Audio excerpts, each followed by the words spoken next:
Welcome back with the chapter life processes of class 10th। आज के chapter की जो शुरुआत है वो दो टॉपिक से होगा, that is life process and nutrition. Life process क्या होता है? लाइफ प्रोसेस हमारे बॉडी के अंदर वो ऐसे एक्टिविटीज़ होते हैं या एक वाइटल ऐसे प्रोसेसेस होते हैं जो हमारे लाइफ को क्या करता है, सपोर्ट करने में हेल्प करता है।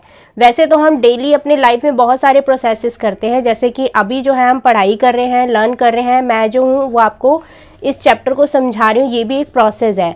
बट कुछ ऐसे स्पेसिफिक और वाइटल प्रोसेस होते हैं जो हमारे बॉडी के अंदर होते हैं, उन्हें हम लाइफ प्रोसेसेस बोलते हैं।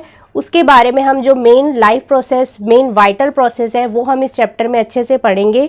कौन कौन से वो लाइफ प्रोसेस होते हैं उसे हम यहाँ पे पढ़ेंगे। और इन लाइफ प्रोसेस को सपोर्ट करने के लिए एक बेसिक प्रोसेस होना हमारे बॉडी में बहुत ज़रूरी है, that is the nutrition. Nutrition हमारे बॉडी में क्यों ज़रूरी होता है?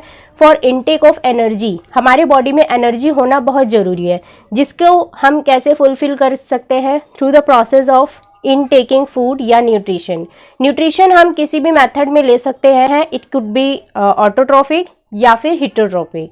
फिर हम हिटोट्रॉफिक में भी जाते हैं, तो अलग अलग टाइप के बहुत सारे मोड ऑफ न्यूट्रिशन आते हैं, जिसे हम आज के चैप्टर में पढ़ेंगे। तो सबसे पहले हम स्विच ऑन करते हैं लाइफ प्रोसेसेस में। लाइफ प्रोसेस देखो क्या होता है। लाइफ प्रोसेस होता है all the necessary activities and the process that support the life, उसे हम क्या कहते हैं? लाइफ प्रोसेस बोलते हैं। It constantly exhibit the function of maintenance and repair in the living organism. मतलब हमारे बॉडी में जो लाइफ प्रोसेस होते हैं, यहाँ पे आपको टोटल 7 प्रोसेसेस के बारे में बताया गया है। ये ऐसे इंपॉर्टेंट वाइटल प्रोसेसेस हैं जो हमारे बॉडी में क्या करते हैं? मेंटेनेंस एंड रिपेयर का काम करते हैं। तो ये जो लाइफ प्रोसेसेस हैं टोटल 7 है। इसको एक बहुत ही पेट निमोनिक से याद किया जाता है, मिसेस ग्रेन। M फॉर क्या होता है? मूवमेंट। हमारे लाइफ प्रोसेस का एक सबसे इम्पॉर्टेंट प्रोसेस है, दैट इज द मूवमेंट। उसके लिए भी हमें देखो न्यूट्रिशन की ज़रूरत पड़ती है। न्यूट्रिशन से हमें एनर्जी मिलता है और फिर उस एनर्जी से हमारा बॉडी जो है वो मूव करता है। इवन बॉडी के अंदर के मॉलिक्यूल्स के मूवमेंट के लिए भी we need nutrition. Then reproduction. As for sensitivity, sensitivity भी हमारे बॉडी में होना एक लाइफ प्रोसेस का एग्जाम्पल है। कोई भी बाहर का स्टिमुलस होता है या कोई भी हरकत होती है बाहर की, उसके अगेंस्ट या टुवार्ड जब हम रिस्पॉन्स करते हैं, उसे हम क्या कहते हैं? सेंसिटिविटी। ये सेंसिटिविटी जो होता है ये कॉमा पेशेंट में एब्सेंट होता है। G for growth. ग्रोथ क्या होता है? इंक्रीज इन साइज या नंबर, ये एक लाइफ प्रोसेस है। R for respiration. रेस्पिरेशन भी एक बहुत इंपॉर्टेंट लाइफ प्रोसेस है। इस चैप्टर में ये सारे लाइफ प्रोसेस को हम टॉपिक वाइज अलग अलग पढ़ेंगे। नेक्स्ट आता है एक्सक्रीशन। एक्सक्रीशन क्या होता है? जो भी हमने फूड को इनटेक किया, आफ्टर एसिमिलेशन, जब उसे बॉडी ने हमारे क्या कर लिया है? यूज़ कर लिया है, तो उसके बाद अब क्या होगा? वो वेस्ट मटेरियल हमारे बॉडी से एग्जिट होगा through the process of excretion. ये भी हम इस चैप्टर में अच्छे से पढ़ेंगे। और नेक्स्ट आता है हमारा लास्ट जो आता है, दैट इज़ द न्यूट्रिशन। इसे हम आज के टॉपिक में कवर करेंगे कि न्यूट्रिशन होता क्या है और इसके क्या क्या अलग अलग टाइप्स होते हैं। चलते हैं नेक्स्ट टॉपिक न्यूट्रिशन की तरफ। न्यूट्रिशन क्या होता है? ये एक प्रोसेस होता है of obtaining the nutrients. Nutrient को ऑब्टेन करने का ये प्रोसेस होता है न्यूट्रिशन। फूड में खाने को हम कुछ भी खा सकते हैं, but those component of food which is beneficial for our body and which is use for maintenance and repair in our body या फिर लिविंग ऑर्गेनिज्म में, बॉडी के कंपोनेंट्स एंड पार्ट्स को मेंटेन करने में और रिपेयर करने में जिन फूड कंपोनेंट का इस्तेमाल होता है उसी को हम न्यूट्रिएंट बोलते हैं। क्योंकि खाने को हम कुछ भी खा सकते हैं, उसमें बेनिफिशियल कंपोनेंट्स भी आ जाते हैं और कुछ टॉक्सिक कंपोनेंट्स भी आ जाते हैं। तो न्यूट्रिशन एक तरह से क्या है? It is a process of obtaining nutrients from the environment. ठीक है, एनवायरनमेंट से जब हम न्यूट्रिएंट लेते हैं तो उस प्रोसेस को हम क्या कहते हैं? न्यूट्रिशन कहते हैं। अब ये जो न्यूट्रिएंट है ये कई तरह के होते हैं। आपने 6th क्लास से फूड कंपोनेंट पढ़ा है। न्यूट्रिएंट हमारा कार्बोहाइड्रेट भी हो सकता है, फैट भी हो सकता है, विटामिन भी हो सकता है एंड प्रोटीन भी हो सकता है।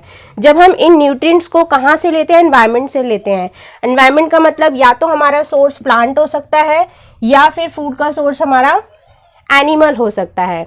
और सोर्स जो है वो लिविंग भी हो सकता है एंड डेड भी हो सकता है। एनिमल भी लाइव हो सकता है और डेड भी हो सकता है। एनी हाउ हमें न्यूट्रिशन लेना है, या तो किसी लिविंग ऑर्गेनिज्म से ले, उससे दूर रह के ले, या उसके बॉडी में रहकर ले, या फिर वो एनिमल या प्लांट डेड हो जाता है उसके बाद भी वो हमारे लिए बेनिफिशियल होता है, इन टेकिंग ऑफ न्यूट्रिशन के लिए बेनिफिशियल होता है। कैसे होता है वो हम इस हेटेरोट्रोफिक मोड ऑफ न्यूट्रिशन में अभी पढ़ते हैं। तो ये बेसिक डेफिनेशन था न्यूट्रिशन का। It is a process of obtaining nutrient from the environment. Environment का जो सोर्स है वो प्लांट भी हो सकता है और एनिमल भी हो सकता है, ठीक है। It is intake of food, then its digestion takes place in the body. Nutrition में क्या होता है, हम फूड को इनटेक करते हैं और फिर बॉडी में जाके क्या होता है, उसका डाइजेशन स्टार्ट होता है। तो on the basis of self sufficient and not sufficient, जो न्यूट्रिशन होता है ये 2 टाइप का होता है। मतलब हम खाना खुद प्रिपेयर कर सकते हैं, खुद ही सफिशिएंट है या नहीं है, उसके बेसिस पे 2 टाइप के न्यूट्रिशन आते हैं। पहला जो न्यूट्रिशन है that is a autotrophic nutrition. Autotrophic nutrition वो न्यूट्रिशन होता है जिसमें ऑर्गेनिज्म या फिर प्लांट वो सेल्फ सफिशिएंट होता है, वो अपने न्यूट्रिशन को लेने के लिए किसी दूसरे पे डिपेंडेंट नहीं रहता है। वहीं हेटेरोट्रोफिक न्यूट्रिशन में क्या होता है, जो ऑर्गेनिज्म होता है वो जो होता है वो दूसरों पे डिपेंडेंट होता है फॉर इनटेकिंग ऑफ न्यूट्रिशन। तो एक बार ब्रॉडली इसको अच्छे से पढ़ लेते हैं। ऑटोट्रोफिक न्यूट्रिशन ज़्यादातर कौन शो करते हैं, या तो ग्रीन प्लांट हो जाएगा, या ग्रीन प्लांट जैसे कुछ ऑर्गेनिज्म होते हैं वो ऑटोट्रोफिक मोड ऑफ न्यूट्रिशन क्या करेंगे, शो करेंगे। जैसे आपने देखा है एल्गी और कुछ फंगस होते हैं, सियानोबैक्टीरिया होते हैं, ब्लू ग्रीन एल्गी होते हैं, इनके अंदर ग्रीन कलर का पिगमेंट पाया जाता है। तो किसी भी ऑर्गेनिज्म के अंदर अगर ग्रीन कलर का पिगमेंट होगा तो वो सनलाइट का इस्तेमाल करके अपना फूड खुद प्रिपेयर कर लेगा from the inorganic substances. Photosynthesis को इस टॉपिक में हम अच्छे से पढ़ेंगे ऑटोट्रोफिक मोड ऑफ न्यूट्रिशन में। तो ऑटोट्रोफिक मोड ऑफ न्यूट्रिशन कौन शो करते हैं, ग्रीन प्लांट्स, और कुछ इसमें एल्गी आ जाते हैं। आपका एक एग्जाम्पल है सियानोबैक्टीरिया, और कुछ स्मॉल ग्रीन प्लांट्स होते हैं जिसे हम क्या कहते हैं, फ्लोरा। जितने भी फ्लोरा हैं ये सारे क्या करते हैं, autotrophic mode of nutrition show करते हैं। बट नॉट नेसेसरी कि सभी प्लांट जो हैं वो ऑटोट्रोफिक होते हैं। कुछ प्लांट जो होते हैं वो हेटेरोट्रोफिक्स भी होते हैं क्योंकि उनके अंदर क्लोरोफिल नहीं होता। नॉन ग्रीन प्लांट जितने भी होते हैं वो heterotrophic mode of nutrition show करते हैं। तो अब हम इसलिए हेटेरोट्रोफिक मोड ऑफ न्यूट्रिशन की तरफ जब जा रहे हैं तो हमने इसका बेसिक फीचर क्या लिखा है कि जितने भी नॉन ग्रीन प्लांट्स होते हैं, ठीक है, या फिर कोई ऑर्गेनिज्म हो गया, it could be animal also, तो इन सब में अपने आप फूड प्रिपेयर नहीं होता थ्रू द फोटोसिंथेसिस। तो ये अपना न्यूट्रिशन लेने के लिए क्या करते हैं, ये दूसरों पे डिपेंडेंट रहते हैं और उनसे अपना फूड जो है वो इनटेक करते हैं, ठीक है।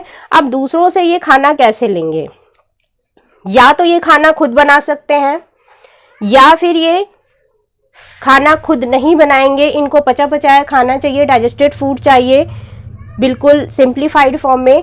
तो या फिर ये किसी लिविंग के अंदर जाएंगे ऑर्गेनिज्म के पास, या फिर किसी डेड से ये पूरा डाइजेस्टेड फॉर्म ऑफ फूड को क्या करेंगे, इनटेक करेंगे। तो इस तरीके से हेटेरोट्रोफिक 3 ब्रॉड कैटेगरी में डिवाइड किया गया है। पहला आता है होलोजोइक। होलोजोइक में क्या होता है, जो भी फूड होता है वो अनडाइजेस्टेड होता है और कैसा होता है, ऑर्गेनिक कॉम्प्लेक्स फूड होता है। इसका इनटेक करता है ऑर्गेनिज्म और through the process of digestion ये क्या होता है, फिर स्मॉलर कंपोनेंट्स में, डाइजेस्टेबल कंपोनेंट्स में क्या होता है, टूटता है। और इस चैप्टर में जो हम डाइजेशन टॉपिक पढ़ेंगे वो मेन हमारा ह्यूमन डाइजेस्टिव सिस्टम जो होगा वो होलोजोइक ही होगा। नेक्स्ट आता है हमारा पैरासिटिक न्यूट्रिशन। पैरासिटिक न्यूट्रिशन में क्या होता है, जो ऑर्गेनिज्म होता है वो क्या करता है, किसी भी लाइव ऑर्गेनिज्म के ऊपर रहता है या अंदर रहता है, ठीक है, और फिर उससे न्यूट्रिशन लेता है। आपके सामने एक एग्जांपल है लाइक लीज। वो क्या करता है, ऑर्गेनिज्म के बाहर रह के, एक्सटर्नल पैरासाइट है ये ऑर्गेनिज्म के बाहर रह के उसके ब्लड को सक करता है और ब्लड से सारा न्यूट्रिशन लेता है। दूसरा एग्जाम्पल है कुछ टेफॉर्म होते हैं जो इंटेस्टाइन में चले जाते हैं और इंटेस्टाइन से क्या करते हैं, डाइजेस्टेड फूड को वो सक करते हैं और लेते रहते हैं। तो ये दो ऐसे पैरासाइट एग्जाम्पल थे जो क्या करते हैं, अपना न्यूट्रिशन एनी हाउ लेंगे, ठीक है, वो पचा नहीं सकते, उनके अंदर डाइजेस्टिव सिस्टम नहीं होता है, तो क्या करते हैं, किसी दूसरे लाइव ऑर्गेनिज्म के ऊपर रह के अपना न्यूट्रिशन लेते हैं। अब कुछ ऐसे ऑर्गेनिज्म होते हैं जो ना तो होलोजोइक न्यूट्रिशन शो कर सकते हैं, ना किसी लिविंग ऑर्गेनिज्म के ऊपर रह के अपना न्यूट्रिशन ले सकते हैं। तो वो क्या करते हैं, उनको कहीं पे भी डेड एंड डिके मटेरियल मिलेगा, whether it is dead plant या फिर डेड एनिमल, उसके ऊपर रह के ये सिंप्लीफाइड इनऑर्गेनिक मटेरियल्स को क्या करेंगे, लेंगे और उससे एनर्जी प्राप्त होती है इनको। तो इस तरीके से ब्रॉडली हमारा जो हेटेरोट्रॉफिक मोड ऑफ न्यूट्रिशन है वो 3 कैटेगरी में डिवाइड होता है, holozoic nutrition, parasitic nutrition and saprophytic nutrition. इसमें आपका डिफरेंस भी आता है जो आपको एग्जाम में लिखना होता है। तो इस तरीके से जो लाइफ प्रोसेसेस आपका चैप्टर है उसमें 2 जो मेन पॉइंट्स हैं, उसके स्टार्टिंग पॉइंट है चैप्टर के, that is the life processes and nutrition, वो यहाँ पे कवर हो जाता है। आपके एग्जाम में न्यूट्रिशन टॉपिक जो है वो बहुत इंपॉर्टेंट है। क्यों इंपॉर्टेंट है? क्योंकि आपको कोई भी एग्जाम्पल दे दिया जाएगा, उसमें पूछा जाएगा कि इसमें मोड ऑफ न्यूट्रिशन क्या है वो बताओ, ठीक है। तो होलोजोइक मोड ऑफ न्यूट्रिशन आता है जिसमें ऑर्गेनिज्म क्या करता है, फूड को, अनडाइजेस्टेड फूड को, कॉम्प्लेक्स फूड को अपने बॉडी के अंदर लेता है। सपोज हमने कार्बोहाइड्रेट लिया, ठीक है, कार्बोहाइड्रेट जब हम लेते हैं तो बॉडी पहले क्या करता है, उसको ग्लूकोज में तोड़ता है, ठीक है। ग्लूकोज में हमारा बॉडी उसको एक्सेप्ट नहीं करता है, ग्लूकोज को भी फिर वो पायरुवेट एसिड में तोड़ेगा। ग्लूकोज इज 6 कार्बन कंपाउंड, वो पायरुविक एसिड में उसको कन्वर्ट करेगा विच इज 3 कार्बन कंपाउंड, उससे जाके हमें फिर क्या होता है, एनर्जी मिलता है। फिर कुछ ऑर्गेनिज्म ऐसे आते हैं जिनको कॉम्प्लेक्स फूड को तोड़ना मुश्किल होता है उनके लिए, वो उनको सिंपल इनऑर्गेनिक कंपाउंड्स में कंप्लीटली ब्रेक नहीं कर पाते हैं, तो वो क्या करते हैं, वो किसी होस्ट के अंदर चले जाते हैं, किसी लिविंग ऑर्गेनिज्म के अंदर चले जाते हैं, या उसके ऊपर रह के उसके उस कंपोनेंट को वो अपने बॉडी के अंदर इनटेक करते हैं जहाँ पे उनको डाइजेस्टेड फूड मिलता है। लाइक इंटेस्टाइन में ज़्यादातर पैरासाइट रिजाइड करते हैं, ठीक है, लंग्स में रिजाइड करते हैं, या फिर वो डायरेक्टली क्या करेंगे, ब्लड को सक करके अपना न्यूट्रिशन लेंगे।